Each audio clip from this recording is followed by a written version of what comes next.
வணக்கம்ப்பா. கத்திரி செடி கேட்டிருந்தீங்க. அது பூ பூக்க ஆரம்பிச்சிருச்சுன்னா பூ சும்மா ஒரு செடி தான்ப்பா பூ பூத்துருக்கு. மற்றபடி எல்லாம் சின்ன செடியாக தான் இருக்குது.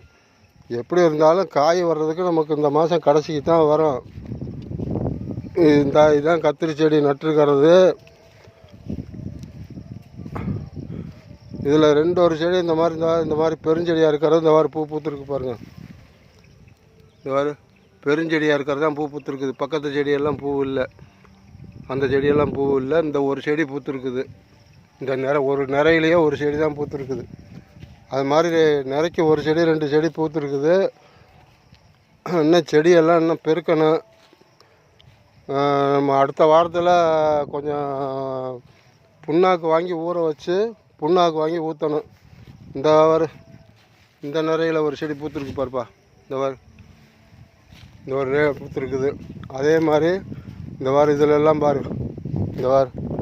இதில் ஒரு செடி பூத்துருக்கு பாரு. பாருப்பா, நிறைக்கு ஒரு செடி 2 செடி தாப்பா பூத்துருக்குது. அது காய் வர்றதுக்கெல்லாம் இன்னும் ஒரு மாதம் ஆகுப்பா. எல்லாம் இப்போ தான் பூ எடுக்குது. இந்த பூவை கொட்டி மறுபடியும் அடுத்த பூவுக்கு தாப்பா பிஞ்சு இறங்கும். இப்போ இந்த மழைக்கு எல்லாம் பூ எடுக்க ஆரம்பிச்சிருச்சு. எவ்வாறு பெரிய செடியாக இருக்குது. இப்போ தான் பூ கொன்னையே வைக்க ஆரம்பிச்சிருக்குது. இதெல்லாம் பூ இப்போ தான் கொன்னை வைக்க ஆரம்பிச்சிருக்குது.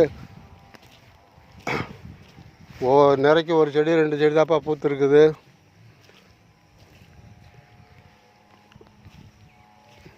அதில் 4 செடி 2 செடி வேறு இதில் இருந்து இது வரைக்குமே செடி இல்லை. எல்லாம் இந்த சின்ன கன்றுகளாக இருந்ததெல்லாம் காஞ்சி போச்சு அந்த வெயிலுக்கு.